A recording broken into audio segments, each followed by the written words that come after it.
Tonight on Ukraine Today. Hot news, a fuel depot is burning in temporarily occupied Crimea, along with an enemy ammunition warehouse. Zelensky and Trump meeting. What will the leaders talk about? And what actions can we expect from the White House? Trump's phone call with Putin. It looks like the US president is mocking the Russian dictator. The Tomahawk's drama. Donald Trump said these powerful, accurate, very good missiles are also needed by the United States. All this and more, right now. Hi, I'm Volodymyr Lobchun. Please subscribe, hit the like button, and let's get to the news.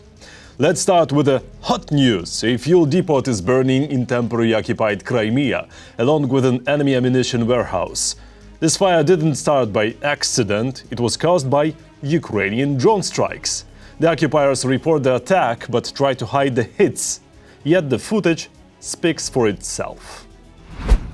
Earlier, information appeared about damage to a power substation in the Volgograd region.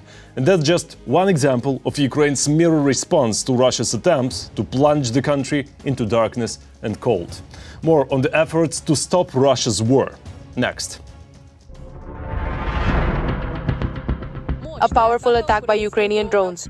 Engels and Saratov came under attack, which occurred in two waves. Due to the UAV attack, the local airport was closed. Residents of the Volgograd region also couldn't get any sleep that night. There, the Balashevskaya electrical substation was attacked. A number of settlements in the region were left without electricity. The nightmare for the aggressor country doesn't end there. If partners help with funding, by 2026, Ukraine will be able to produce 20 million drones. At the moment, Ukraine's defense forces are using the so-called drone wall tactic. According to the Commander-in-Chief of the Armed Forces of Ukraine, Syrsky, the width of the so-called kill zone reaches up to 10 kilometers. It is precisely the mass use of FPV drones that allows Ukraine's defense forces to neutralize the occupiers' advantage in manpower and equipment. The President of the United States called on the Russian dictator to stop killing Ukrainians and Russians. In addition, Trump mentioned an offensive that he plans to discuss with the President of Ukraine, Volodymyr Zelensky. We'll be talking to him about the war. They want to launch an offensive. I will make a decision regarding this, but they would like to go on the offensive. The point is that Trump is already commenting on the successes of Ukraine's defense forces after the fact. This refers to the counteroffensive in the Zaporizhia direction. 3 settlements have been liberated: Shcherbaki, Maliye, Shcherbaki, Stepove, and accordingly the counteroffensive of Ukraine's defense forces is underway in the Dobropilia direction. 7 settlements have been liberated. In the Pokrovsk direction, Ukraine's defense forces have also achieved successful actions. Over the past day, there have also been successful actions by Ukraine's defense forces in the Sumy direction. Consequences for Russia. Pentagon Chief Pete Hegseth warned the Kremlin in the event of a lack of progress in a peaceful resolution of the war. And Ukraine's partners in NATO have developed new defense equipment for our country and are now conducting its final testing. This is about military political pressure. Military pressure means supplying Ukraine with strike weapons, primarily Tomahawks, and accordingly American rams with a range of 450 kilometers. But what's notable here is their quantity, 3,300. This quantity will effectively nullify the logistics of the Russian occupation army directly on the territory of the Russian Federation itself, and will allow Ukraine's defense forces to neutralize Russian military-industrial complexes within the ram's strike zone. If Tomahawk missiles are supplied to Kyiv, they will be operated by American military personnel. Ukrainians will not even be trained to use these missiles, according to journalists from the Financial Times. There will not only be the automatic transfer of Tomahawk cruise missiles, but also accordingly the sharing of intelligence data. In other words, targeting instructions will be provided by American partners. But most importantly, in military situations, the operators of the cruise missiles will be the United States. Let me remind you, previously the Russian Federation used rhetoric claiming that the transfer of Tomahawks would automatically make the United States a party to and participant in the war. Therefore, the United States is making it clear that this rhetoric from the Russian Federation is not considered a serious argument by them. An incident resembling a provocation worthy of the Russians occurred in Poland. During the exercises, in which the Netherlands also participated, vehicles with Belarusian license plates were spotted. A few minutes later, drones appeared over the base, causing communication disruptions. It was not possible to determine their origin or operators. After the appearance of the unidentified drones, the exercises were halted. Then, electronic warfare systems were redeployed from the Netherlands, which subsequently made it possible to bring these joint exercises to a logical conclusion. The Kremlin is not giving up on the idea of persuading the US to refrain from supplying Tomahawk missiles to Ukraine. This is reported by analysts from the Institute for the Study of War. In addition, it is noted that the Russian Federation continues to make efforts to separate the US from Ukraine and Europe, as well as to undermine NATO's unity. In the past 24 hours, Russia lost at least 730 invaders, killed and wounded. Since the full-scale invasion began, that's 1,128,030 invaders. Also, in the last day, the Ukrainian Defense Forces destroyed 5 Russian tanks, 10 armored vehicles, 35 artillery units and dozens of other pieces of enemy equipment. Last night, the occupiers struck Ukrainian energy infrastructure. Emergency power outages were introduced in several regions: Dnipropetrovsk, Poltava, Sumy, and Kirovograd. In addition, Russian terrorists attacked rescuers who came to help after a previous strike with a drone. It happened in the Kherson region. The fire truck was damaged. Luckily, the personnel were unharmed. Today, the presidents of Ukraine and the United States will talk. The meeting is expected to start at 8 p.m. Kyiv time. Volodymyr Zelensky has already arrived on his official visit to the US and has met with representatives of defense and energy companies. I would dare to guess that the Ukrainian and American leaders will discuss supplying Kyiv with US long-range Tomahawk missiles. We'll get back to that. And Ukraine moving to the offensive. By the way, Donald Trump himself has previously spoken about the strong desire of the Ukrainian forces. Ukraine is preparing for a new stage of the war. US President Donald Trump, commenting on the upcoming meeting with Volodymyr Zelensky, stated that Kyiv intends to go on the offensive. According to the American leader, this decision will be one of the key topics of his negotiations with the Ukrainian president. We will be talking to him about the war, and we'll be talking about, as I understand it, they want to go on the offensive. I will make a decision on that, but they would like to launch an offensive. You know that. And we'll have to make a decision. Here we are talking about small, localized pushes by the Russian army in the Donetsk region, specifically the so-called Dobropilia salient and the Sumy region in northern Ukraine. These are limited tactical movements. So these are two locations where Ukraine is currently managing to push out Russian troops. Yes, perhaps not quickly. Yes, perhaps not on a large scale, but it is working. As for the Donetsk region, a fierce defensive operation by the Ukrainian Defense Forces continues in the Pokrovsk direction. The Russian army is suffering colossal losses trying to break into the city. The approaches to Pokrovsk are becoming another great graveyard for the Russian army. Thousands of occupiers are being eliminated on the outskirts of the city and in adjacent settlements. This is reported by the General Staff of the Armed Forces of Ukraine. In the city itself, the fight against enemy sabotage groups continues, which do not cease attempts to gain a foothold. There, the defense forces are conducting stabilization and counter-sabotage measures, as well as active defense. So, since August 21st, 2023, Ukrainian defenders have neutralized about 14,000 Russian occupiers. Of these, 8,402 are irretrievable, 5,419 are wounded, 124 are prisoners. Also, 182.8 square kilometers of territory have been liberated. Another 230.1 square kilometer has been cleared of sabotage groups. Enemy equipment losses amounted to 1,289 units, including 32 tanks, 101 armored combat vehicles, 154 artillery systems, 5 MLRs, 435 units of motor transport, 562 units of motor vehicles, and also over 4,000 drones. How balanced the Ukrainian army can inflict damage on Russian attacking units and also systematically retreat. I believe that the balance here is maintained. unhurried retreat as much as possible and maximum losses for the Russian army. The calculation is that sooner or later the Russian army will not withstand regular offensive actions like these due to a large number of losses and will be forced to stop at some lines. The Russian Federation has been tightening the ring around Pokrovsk for 13 consecutive months. The only option where Ukraine is still trying to push through and encircle something is this Dobropilya salient a month ago, which the Russian Federation gnawed through. Well, things aren't so good there because the Russian army continues to send more people there in order to hold this salient, to maintain this foothold, and to try once again, but with significantly greater forces, to break through this segment of the front and tear the Ukrainian front apart. Meanwhile, Trump, commenting on the war, once again appealed to Russian dictator Putin with a call to stop killing Ukrainians. According to him, the Russian Federation has already lost about 1.5 million people in the war, and these are predominantly military personnel. Stop killing Ukrainians. Stop killing Russians. It seems to me that it would be very important now to, so to speak, finally synchronize watches with the Americans to determine our future direction, because Russia is intensifying its attacks and continues to press on the front, and this obviously creates significant problems. Will we be able to continue effectively countering all these attempts?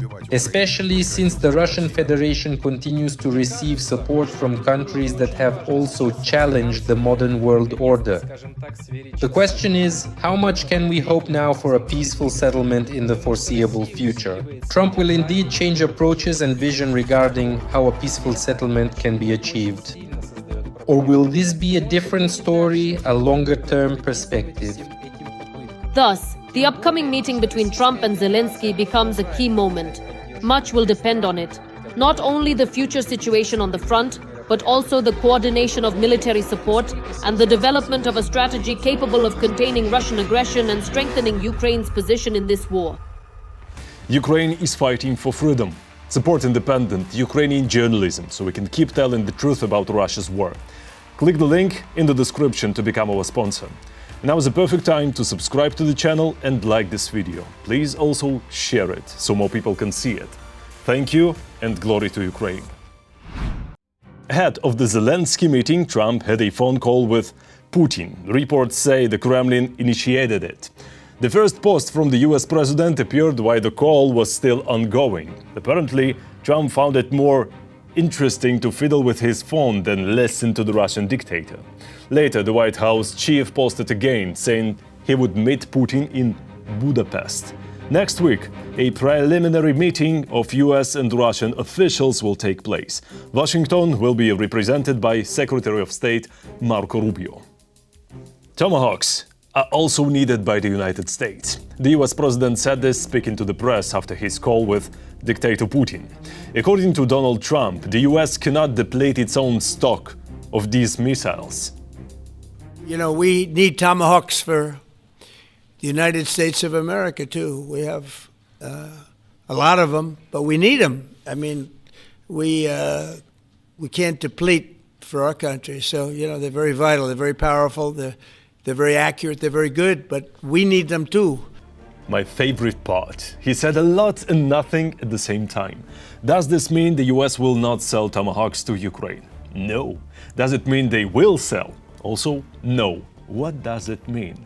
The United States has many Tomahawk missiles, which it also needs. Needed by them, needed by Ukraine, needed by many other countries. Period. Trump added that he asked Putin about supplying Tomahawks to his opposition.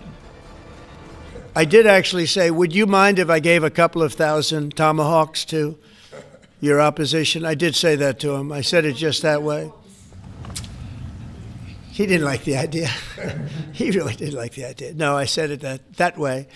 You have to be a little bit lighthearted sometimes, but no, he doesn't want Tomahawk. Tomahawk is a vicious weapon.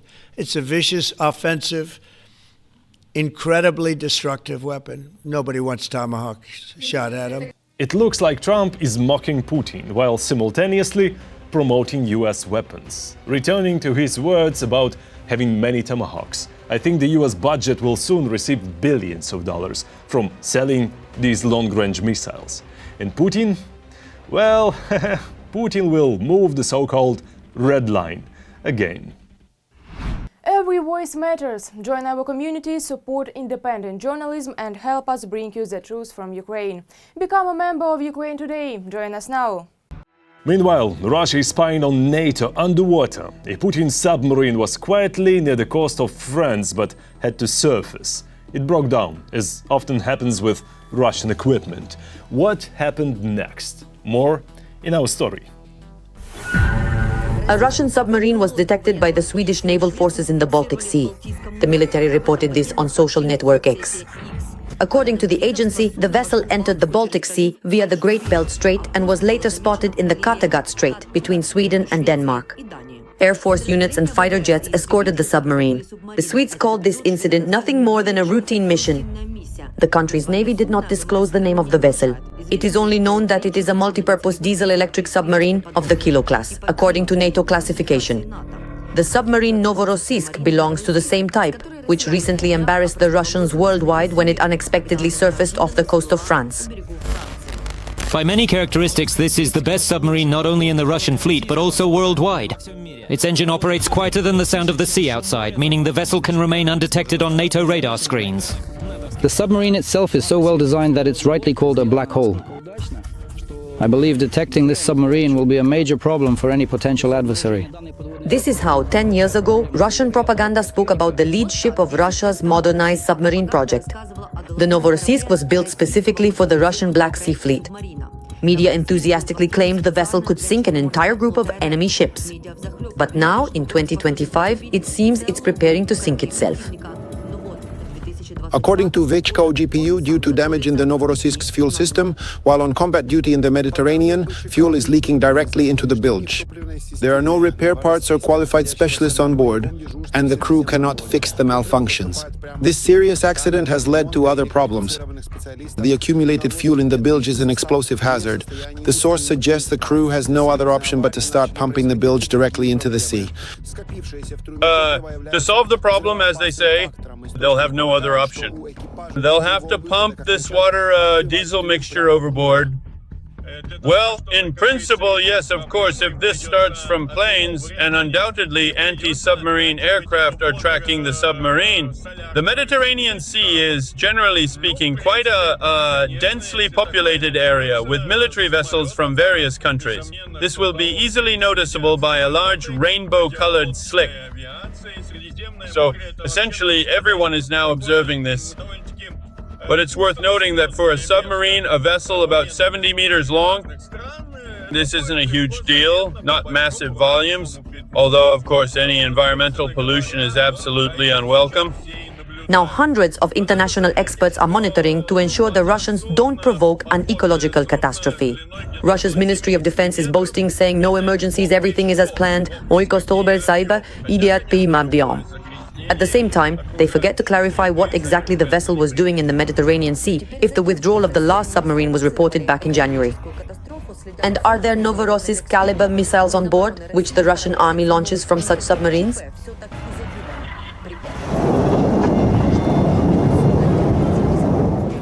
And the main thing that the command doesn't even stutter about, is there a danger to the lives of the crew itself? Diesel fumes are explosive, considering that the submarine is literally packed with various electrical devices. And at any moment a spark could cause a fire, leading to the loss of the submarine and its crew. For me, today, the most important question is, what does the Russian Federation intend to save? Does it intend to save the metal, or does it intend to save the people? From my point of view, given such an accident, it was necessary to remove most of the crew from the ship, from the submarine, leaving only those sailors who can fight for survivability. And the fight for survivability primarily implies that all of the various compartments within the submarine should be completely sealed off in order to effectively prevent any potential fuel leakage whatsoever throughout all compartments of the submarine. For now, the iron is the main priority for Russian Ministry of Defense officials. And it's clear that the experience of the nuclear submarine Kursk, on which 118 crew members died, teaches them nothing. The Novorossiysk did not request assistance. and under the supervision of NATO anti-submarine aircraft, it is heading to the port of Kronstadt, where it is allegedly expected on October 21st. According to sources from public pages close to security forces, 10 incidents occurred on the submarine during its duty. Incidents. If the Novorossiysk makes it to base, the crew will be lucky and they will be replaced by another. Whether the Russians can reanimate the submarine is a big question.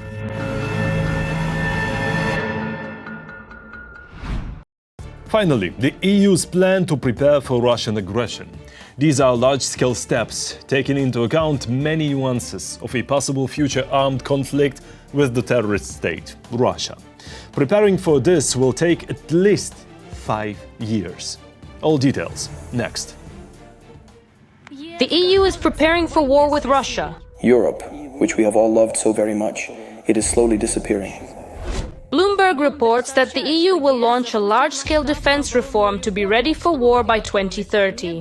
Plans are great, but again, they can collide with reality and shatter against these very realities, especially if it depends on supplies from China, from Southeast Asia, for example, from Taiwan. And if, for example, there's a war in Taiwan, that means Taiwan won't ship microelectronics to anyone. These goods won't be produced, and all these plans for 5 to 7 years, they shatter and are postponed to the future for an indefinite period of time. According to the plan, by the end of 2027, the European Union plans to jointly carry out almost half of its arms purchases. And that, for a minute, is twice as much as now. There are no problems with money. There is money. The other question is what to buy with that money. This is not a trip to the supermarket. The military industry is such that many things are produced only with prepayment. Well, only with prepayment. You sponsored, or rather you financed, you paid, and they will produce for you what you financed. You invest, and then after 3 to 4 years, you only pick up your goods. This is not done quickly, it's all done very slowly. But for the implementation of joint projects in the fields of air and missile defense, international coalitions are planned to be created already in 2026. But will this really affect all European countries? Most likely those countries that are closer to the Russian Federation, countries that are drivers of the European economy, well, Great Britain, France, Germany, countries again that are closer to Russia, well, Poland, the Baltic states, Finland, they of course will be primarily interested. Italy, Portugal, Spain, they are somehow far away. Everything is far away. I don't think they will be very interested there. It's no secret that for a long time Europe relied on the US when it came to security. But with Trump's arrival, much has changed. Trump froze relations with the European Union. For the first time in history, the US and Europe stopped looking like a united Western allies. Trump avoids contact with bureaucrats, ignores their calls, and simply disrespects them. Instead, he directly communicates with leaders he finds interesting, bypassing the EU leadership. Without the usual support from the US, both military and financial, the EU risks turning into a continent museum with a bright past, but a weakened economy and industry. So how much does Europe actually depend on the US right now? And is it really capable of defending itself? Europe does not produce everything that the United States of America has. Apparently they will depend for at least another 10 years. But the first prerequisites for Europe to refuse US aid are already emerging. It's clear that Europe with the US weighs much more than Europe without the US. Europe is arming itself. But why? Because if you listen to the Kremlin dictator, Russia is the most peace-loving country in the world. It turns out that war with the Russians is almost on the doorstep. They repeat this nonsense, this mantra, again and again. They can't possibly believe what they're saying, that Russia is going to attack NATO. But it's impossible to believe that. Perhaps European countries simply didn't understand the Kremlin's sincere intentions and are wasting billions for nothing. Russian propagandists, they largely complain that now is the best moment, while Europe is weak, while it is disunited, while the US has fallen away from Europe, to take some decisive steps towards those countries that are of interest to them. But again, war correspondents are one thing, and Russian leaders are a completely different story. They look at things differently. Are there opportunities, financial, political, military, what will happen, and attempt to predict the outcome? Putin's Russia is full of surprises, and even when its dictator says one thing, the complete opposite can happen in reality. And in such a case, the best option is to play it safe, which is exactly what Europe decided to do.